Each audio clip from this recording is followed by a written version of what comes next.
بسم اللہ الرحمن الرحیم۔ الصلاۃ والسلام علیکہ یا سیدی یا رسول اللہ، الصلاۃ والسلام علیکہ یا سیدی یا حبیب اللہ۔ تمام سننے والوں کو میرا سلام، میں ہوں آپ کا رانا عظیم، آپ دیکھ رہے ہیں میرا یوٹیوب چینل۔ پاکستان کی سیاست کی آج سب سے بڑی خبریں، کون آ رہا ہے نگران وزیر اعظم، کن ناموں پر ڈسکس ہو رہی ہے، کپتان کے اور اہم اداروں کے درمیان کون سی ایسی شخصیت ہے جس نے برف کو پگھلانے میں اہم کردار ادا کیا، کیا آنے والے دنوں میں کپتان کے ساتھ کوئی ہاتھ تو نہیں ہو جائے گا،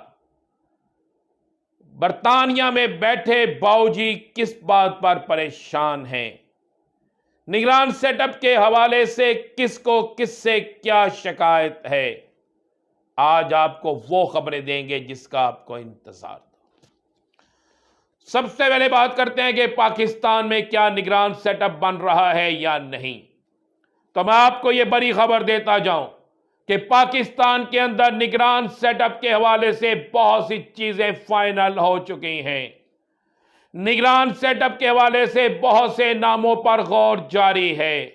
نگران سیٹ اپ کے حوالے سے تقریباً تمام معاملات طے ہو چکے ہیں،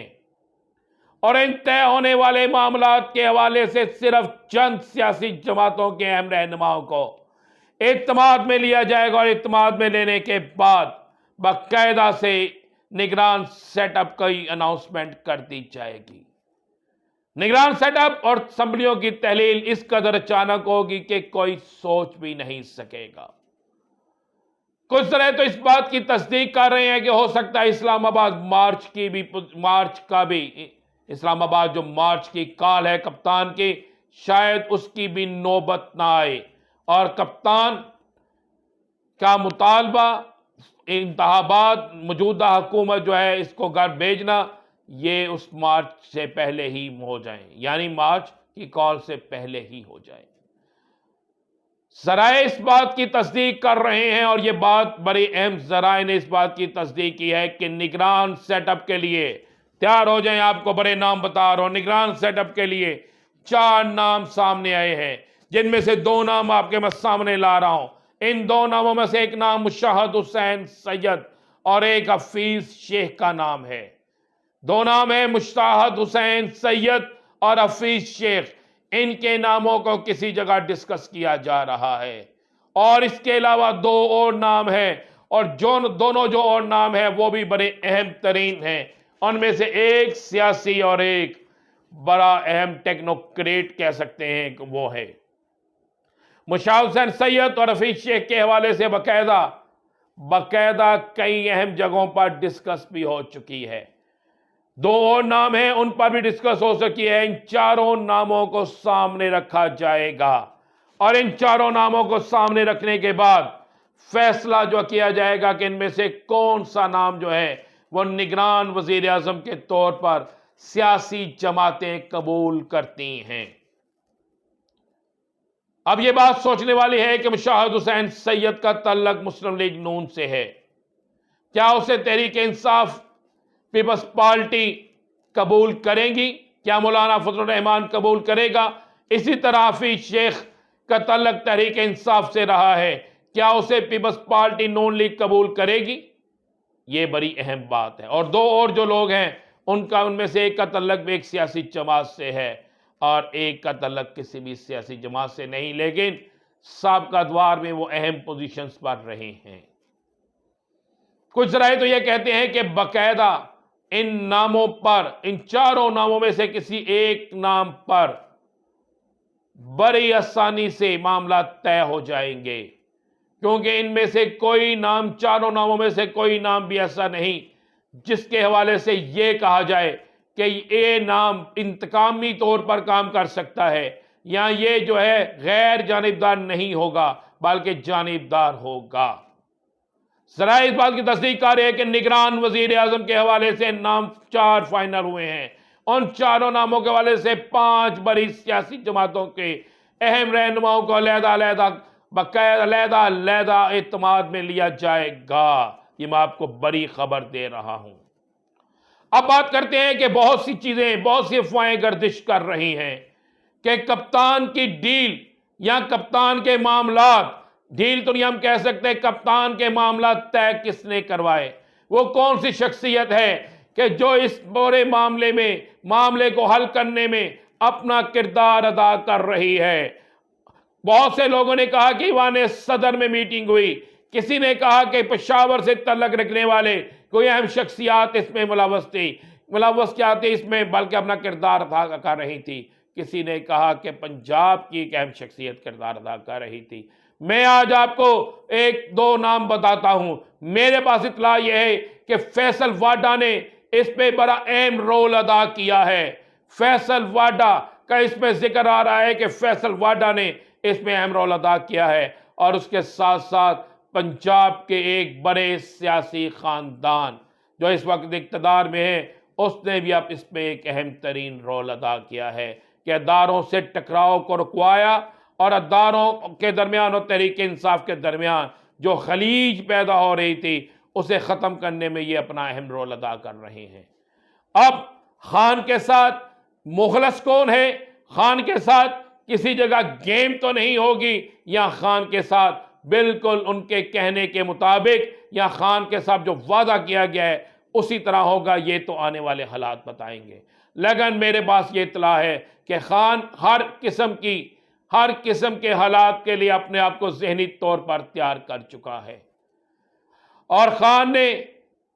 ایک دن پہلے جو پریس کانفرنس کی، جو میڈیا ٹاک کی، جسے تمام ٹی ویز پر دکھایا گیا ماسوائے ایک ٹی وی چینل کے، تو اس پہ ہی نظر آ گیا تھا کہ خان کس قدر مطمئن ہے۔ خان نے ایک ہی چیز کپتان نے کہی ہے کہ میں پاکستان کی معاشیت کو بہتر کرنا چاہتا ہوں، پاکستان کو اپنے پاؤں پہ کھڑا کرنا چاہتا ہوں، اس کے لیے میں اپنا رول ادا کرنا چاہتا ہوں، پاکستانی قوم کو اہم ترین مقام دلانا چاہتا ہوں، عزت دلانا چاہتا ہوں، اس میں اپنا رول ادا کرنا چاہتا ہوں۔ جس کے بعد بہت سی غلط فہمیاں دور ہو گئیں، اور خان جو ہے وہ دوبارہ سے خان کے راستے جو ہیں وہ کلیئر ہونا شروع ہو گئے ہیں۔ اور ایک بار بڑی خبر میں آپ کو دیتا جاؤں، کیونکہ آج میں نے آپ کو بڑے اہم ناموں کا انکشاف کیا ہے، ایک اور بڑی خبر میں آپ کو دیتا جاؤں کہ خان نے باقاعدہ کسی میٹنگ میں یہ پیغام پہنچا دیا ہے اپنے لوگوں کے ذریعے کہ ہم انتظار کی ایک حد تک انتظار کریں گے، اور وہ انتظار ستمبر سے لے کر اکتوبر کے درمیان تک ہوگا۔ اگر اس دوران تک نگران سیٹ اپ نہیں بنا تو پھر کپتان کو روکنا ممکن نہیں ہوگا، جس پر کئی اہم لوگوں نے کپتان کو کہہ دیا ہے کہ پھر ہم اس میں بالکل خاموش ہو جائیں گے، اور آپ اپنا سیاسی کھیل یا آپ اپنی سیاسی جنگ پھر لڑ سکیں گے، ہم اس میں کسی کا بھی ساتھ نہیں دیں گے۔ یعنی وہ فریقین جو سمجھتے تھے کہ پی ڈی ایم سمجھتے تھے کہ ہمارا ساتھ دیا جائے گا، انہوں نے کہا کہ اگر اس وقت تک ان لوگوں نے ہماری بات نہ مانی اور ایک متفقہ طور پر سارے اس جگہ پہ نہ آئے تو پھر ہم آپ کے راستے میں کی رکاوٹ نہیں بنیں گے۔ یہ بہت بڑی خبر ہے۔ اب ایک اور بڑی خبر جس کو میں سوچ رہا تھا کہ کل دوں گا، لیکن آج وہ خبر میں بریک کر دوں۔ میں نے کہا تھا کہ باقاعدہ کچھ حکومتی ذمہ داران پر اور ایک سرکاری ٹی وی کے اہم افراد پر مقدمہ درج ہو سکتا ہے، تو بتاتا چلوں کہ اس مقدمے کے حوالے سے باقاعدہ تیاری ہو چکی ہے اور پٹیشن تیار ہو چکی ہے، ایک سے زیادہ پٹیشنز تیار ہو رہی ہیں، اور ایک اور خوفناک کھیل جو کپتان کے خلاف تیار ہو چکا تھا اس کے حوالے سے بھی اہم ترین شواہد سامنے آ گئے ہیں کہ جس دن کپتان کے خلاف باقاعدہ ایک مذہبی کمپین چلائی گئی، اسے غیر مسلم یعنی اسے قادیانی بنانے کی کوشش کی گئی، تو اس پر باقاعدہ ایک ایسی انتہا پسند جماعت سے رابطوں کا انکشاف ہوا کہ اس جماعت کی طرف سے ایک پریس ریلیز جاری کرائی جائے کہ جس میں کپتان کے خلاف ایک فتویٰ دلایا جائے، مگر پاکستان کے اداروں اور سب کو پتا ہے کہ کپتان ایک سچا مسلمان ہے، اس کے خلاف ایسی کوئی چیز کامیاب نہیں ہو سکتی، اس کی بنا پر ابھی تک یہ کام رکا ہوا ہے، مگر پی ڈی ایم میں شامل کچھ لوگ اس کام کو کروانے کے لیے آج بھی کوشش کر رہے ہیں۔ ایک اور بڑی خبر دیتا چلوں یہ جو بار بار پی ڈی ایم کے لوگ کہہ رہے ہیں پنجاب اور کے پی کے میں حکومت ختم کریں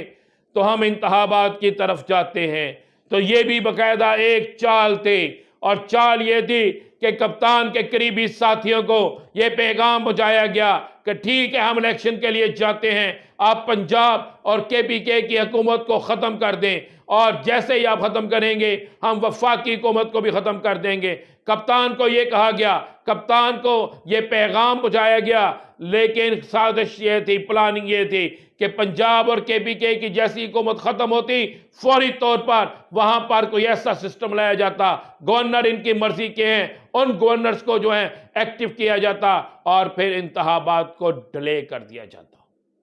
انتخابات کو ڈیلے کر دیا جاتا اور خان کے ساتھ ایک بڑا ہاتھ ہو رہا تھا۔ مگر خان اور خان کی ٹیم نے بہترین حکمت عملی کی کہ پہلے آپ وفاقی حکومت کو ختم کریں، اس کے بعد ہم صوبوں کی طرف آئیں گے۔ اور ایک چلتے چلتے آپ کو خبر دیتا چلو، یہ بھی پلاننگ ہو رہی ہے کہ اگر نگران سیٹ اپ آتا ہے تو اس نگران سیٹ اپ کو طول دیا جائے، یعنی سال یا 1.5 سال تک لے جایا جائے، اس پر پلاننگ ہو رہی ہے۔ مگر اس پلاننگ پر کبھی بھی کپتان عمل نہیں ہونے دے گا۔ انشاءاللہ کل پھر ملیں گے بڑی خبروں کے ساتھ، انتظار کیجئے گا، دیکھتے رہے، انشاءاللہ آپ کو ہر روز بڑی خبر دیں گے۔ اجازت دیجئے، خدا حافظ۔